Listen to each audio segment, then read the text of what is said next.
AI coding assistant பரிதாபங்கள் அதில் இன்னொரு content இது.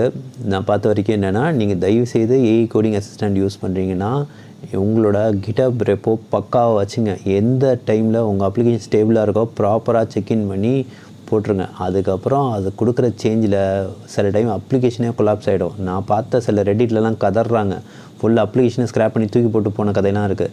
ஓகே, அதனால் அதில் கொடுத்து வாங்குறது ரொம்ப பீஸ் பை பீஸ் ஒர்க்காக கொடுத்து வாங்குங்க.